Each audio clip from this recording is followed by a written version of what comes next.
Goeiemiddag, ek groet almal in die wonderlike naam van ons koning Jesus. Ek het vir my jeug 'n challenge voorgelê, omdat hulle hierdie week in 'n tyd van gebed moet gaan. 'n Skrif vir die Here vra vir 'n skrif, daardie skrif bestudeer en dit deel op hulle TikTok platform of wat ook al hulle meer tyd op spandeer.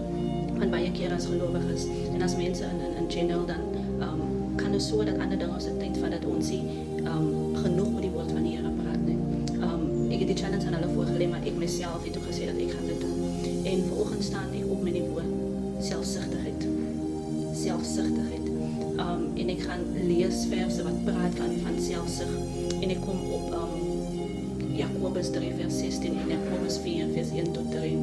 Jakobus 3 vers 16 sê, van waar afguns en selfsug is, daar is wanorde en allerhande gemene dade.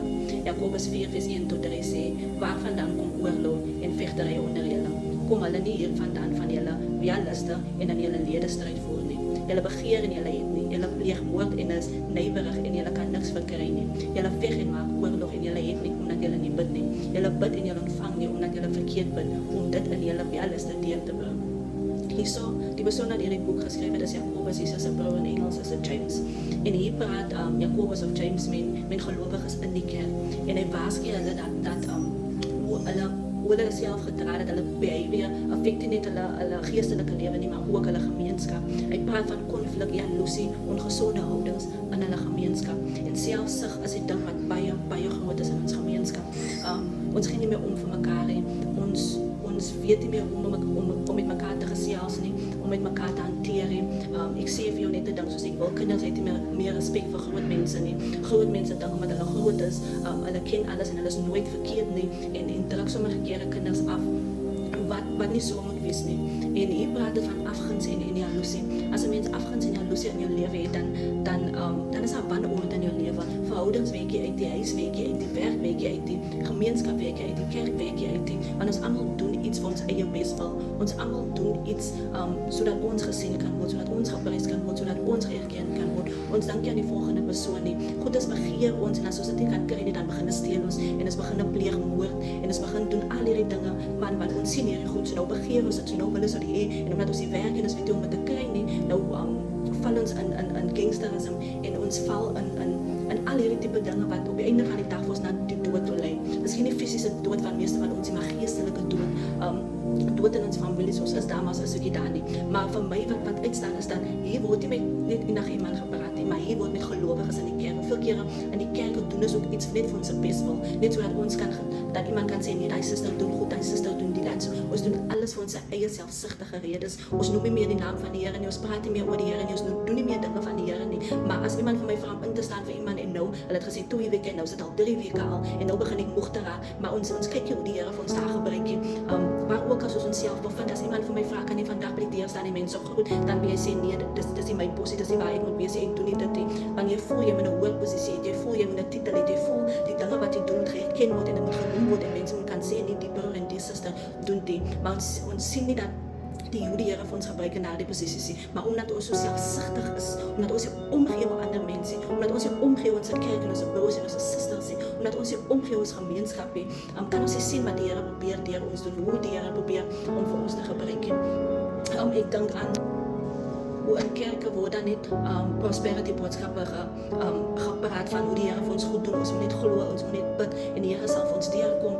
Die Here is 'n God wat vir ons geld kan gee vir wat ons nodig het. Die Here is 'n God wat ons skuld kan afbetaal. Die Here is 'n God wat ons kan genees. En hierdie goed is waar, maar daar word iets van ons verlang as Christene. Daar word iets van ons verlang as mens.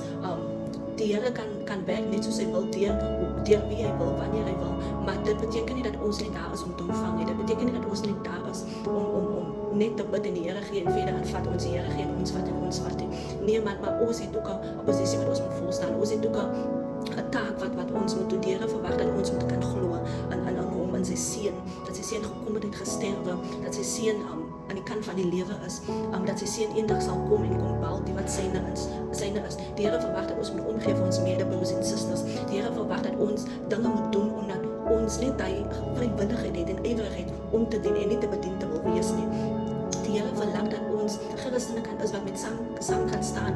Ons kan saam bid, ons kan mekaar bemoedig. Ons kan as een wat die woord sê, ons is van die een liggaam. Ons het nog wel nie dieselfde dele of dieselfde funksies. So my hand doen nie wat my been doen nie, my been doen nie wat my oor doen nie, my oor doen nie wat my mond doen nie. Maar op die einde van die dag is 'n deel van een liggaam. En dit is wat ons as Christene is. Ons is van een liggaam. Ons almal het ons verskillende funksies, maar op die einde van die dag is ons van een liggaam.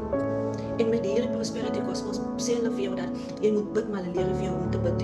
Hulle sê vir jou, jy moet tiendes gee, maar jy ken nie die waarde van tiendes gee nie. En dan gee ons ook tiendes, en ons gee ons geld, ons gee nie so eens ons volle tiendes nie. Ons gee wat ons dink genoeg is, ons gee wat ons vol genoeg is, ons gee wat ons voel die kan ek die week gee, want ek het duiskuld, maar dis nie wat tiendes is. Jy gee jou salaris, jy alle tiende uit nog voor jy jou skuld betaal het, nog voor jy vir anti-dinges het aangeldinges, gee jy jou beste vir die Here, want dis hoekom Kain op die einde van die dag sy bul vermoor het, want Abel het sy beste gegee. Kain het maar sommer net gegee, net wat hy wil gee, wat oor was en hy gegee. Abel het sy beste gegee, omdat die Here dit gefavor het, kon Kain dit nie hanteer, hoeveel van ons kan nie hanteer wat die Here in ander mense se lewe doen nie, maar ons besef hoe selfsugtig ons hier binne is, ons besef hoe ons anders neerdruk, ons besef nie die leed wat ons aan anders doen nie. My broers en my susters, ons kan nie meer kerkie speel, ons is Christene in die Here, julle selfsugtigheid moet op by een kry, julle jaloesie moet op by een kry, julle wat net die kerk wil blameer vir dinge moet op by een kry. Ons kan nie, as die Here kom, kan ons nie sê, ons ek is weg van die kerk het my seer gemaak, die pastoor het my seer gemaak, die broer, die suster het my seer gemaak.